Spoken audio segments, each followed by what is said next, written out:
put some fucking water in it and neck it. You don't need a mousse in some fucking arts and craft jar there. What the fuck is that about? Senor Peligroso. Is that correct? Mr. Dangerous. Mr. Dangerous. Okay, welcome back. This is 3 weeks out now. 3 weeks tomorrow, these boys are on stage and we're just getting together again. We like to do a weekly session together. Saturday afternoon, these guys are giving up, every day of the week at the moment, focused on what they're here to achieve at the end of the road. And this is, for anybody watching this, you don't have to be competing or even want to get on stage one day, but this is entirely attainable for you. Whatever these guys have achieved, they're competing in ICN, which is a natural federation. You guys can achieve this as well if you just commit and fucking clutch in every week. Follow the meal plan. These guys have the same meal plans that our online clients have, that our PT clients have as well. There's no difference. It's just that these guys are 100% committed. Guys are happy today. They had refeeds earlier this week because to be honest, they're pretty much on track because they are, if anything, ahead of schedule coming into the show 3 weeks away. So we gave them some more carbs. And so they're just at the end of that effect now, having had those refeeds several days ago. And a little bit of those extra carbs will still be in the system. That's why energy is high, spirits are high. But what's coming next is going to be even harder because they've gone from that nice refeed, given them a mental break, but now they're going to go back into even lower as we push for the finish line.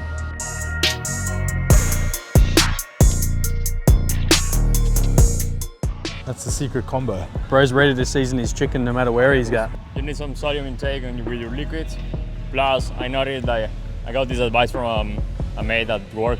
Like he said, try to put some cayenne pepper on your pre-workout. You're gonna have the craziest pump ever. And it's fucking true, bro. It's true? It's fucking true. Raspberries. Fuck me. It's like a fucking overnight wheat mix. Better not be. Protein mousse. Yeah. People don't understand the difference between isometric tension and isokinetic tension. Like there's different types of tension. You just think it's like the same thing. It's not. But again, it's challenging people's perceptions of what they know, right? And it's confronting for them, I think, because they're like, what the fuck? You can't swing the weights. And it's like, yeah, you can. Yeah. You just get told that when you're a beginner so that you don't fucking hurt yourself. But you can control them, which will look like a swing, but it's still a controlled movement in a beneficial way. Well, I think we need another one of those side chest videos. I like the side chest video and maybe another fly.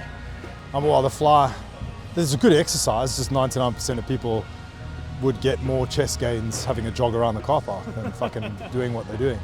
What attracts them to those kind of exercises is thinking that they're going to be like the magic fix. So, oh shit, my lats haven't grown for like the last 2 years because I've been training like a moron. But if I do behind the neck pull down, suddenly that's going to like cause my lats to grow. Next year we're going to really expand the comp team. So we're bringing on new coaches, posing coaches, really going to build a posing studio here. Mana's going for a pro card. Some of these guys might compete next year, we don't know yet, I haven't finalized it.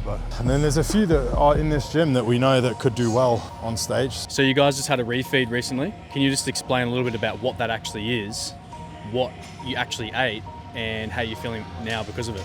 Okay, well, the refeed is hard to tell because there is a bunch of metabolic things that happen into your body. In our case, I'm just gonna keep it simple. A refeed in bodybuilding is just from your normal diet, for normal calories, get a bunch of carbohydrates. Because the carbohydrates are gonna give you the energy to be through the day, to get a good gym session, feel like you feel better. Because after eating tons of food, like you feel better because it's good food. You are very low in calories, so you kind of miss those extra calories, those extra bites, that extra potato. And in my case, I get like 1,000 more calories of my normal diet, and it was just banana and potato, that's it. And the first day, I was just kind of like a bit, I don't want to say bloated, but I was just full because I was getting used to eat not that much. And after the refeed, I was like, oh bro, I'm so stuffed. I was telling just before shock, like, because I weigh my meals every time, so my dinner was like 600 grams of food, but good food. And the next day I woke up like weighing a kilo heavier, but today, after 2 days of refeed, I'm dropped back what I used to weigh before.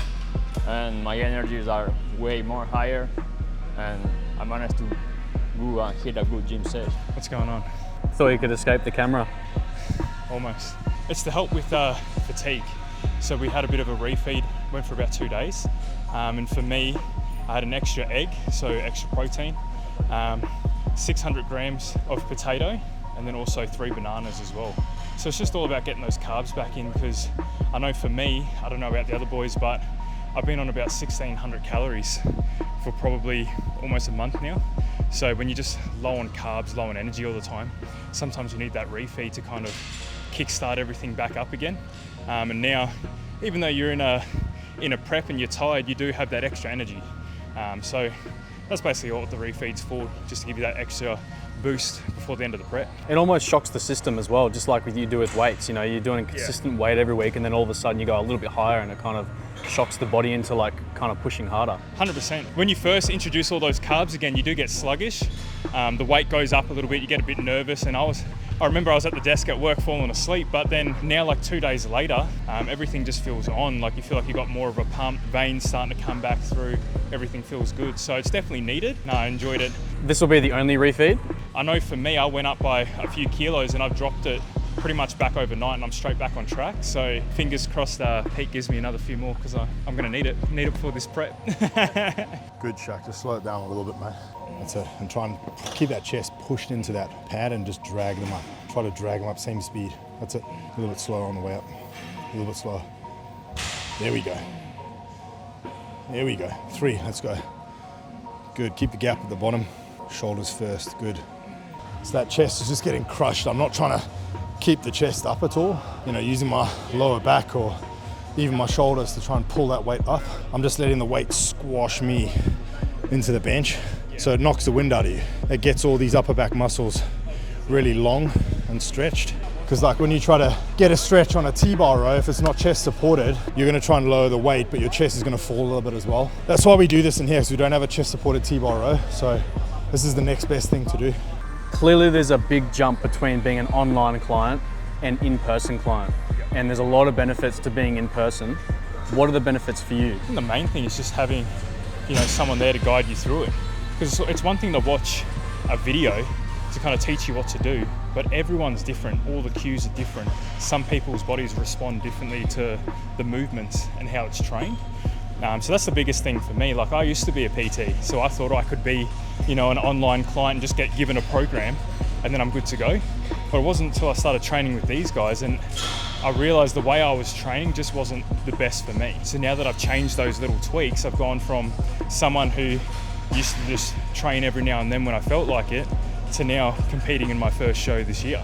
So massive change, but definitely something you need. I don't think with the way the world's going, everything's going online, but I still think there's that space to have someone with you and actually guide you through the process. About, because we are this part of the prep, we're just struggling about like, hey bro, from this pose to this pose, what we should do. Like you have to nail like your 6 favorite poses and work from them, your transition, what's best for you. And as I said before to him, like right now we are not looking to grow, because all the work is pretty much done. We're just kind of just shaping our bodies to get like one more line every day. Working on your presence how you appear on stage now. Like you've got your physique to where you want to be. You guys are a little bit ahead right now, so it's more so like focusing on posing, how your presence is going to be on stage. Because I said to him before, like, the judges, they are not going to qualify how you enter, how you transition, but they are looking at you, bro. So you have to make yourself notice and say, hey, here I am, watch me. We're working on that right now, and we are excited from every posing workshop that we're gonna have. Just go to that day, have some fun, smash it. As I said before, you train 6-9 months just for 1 minute on the stage, and it's worth it. Okay, so we're about to wrap up here. One more exercise. These guys are on stage in 3 weeks' time. Essentially, over the next 3 weeks, we shouldn't really have to make many more changes. These guys are definitely on track. They were a little bit ahead, and that's why we gave them a refeed. From this point onwards, it should just be about doing the exact same thing, just repeatability, day in, day out. The goal is to arrive at the start of peak week, ready to be refed, okay? Ready to start a process of lowering cortisol, lowering stress, lowering inflammation, lowering water retention, and ultimately refeeding at the back end of the week. Therefore, the goal is essentially to be ready, minus that refeed, at the start of peak week, which these guys definitely are. After this, we're going to go ahead to do some posing at Pete Hartwig's facility. Pete has very kindly stepped in to help us with the last few weeks. He's a phenomenal posing coach. If you are looking for posing advice out there, guidance, definitely check him out. The work that he's done with these guys in a short space of time has been incredible, not only in his knowledge of poses, and in being able to demonstrate, but also in his ability to coach that. And that's often what you find in this industry when it comes to training, nutrition, posing. You know, you can have all the knowledge in the world, but can you actually teach people to apply that knowledge themselves? And that's the difference. So if you're looking for some guidance when it comes to posing and you're in the Gold Coast area, I would definitely look up Pete.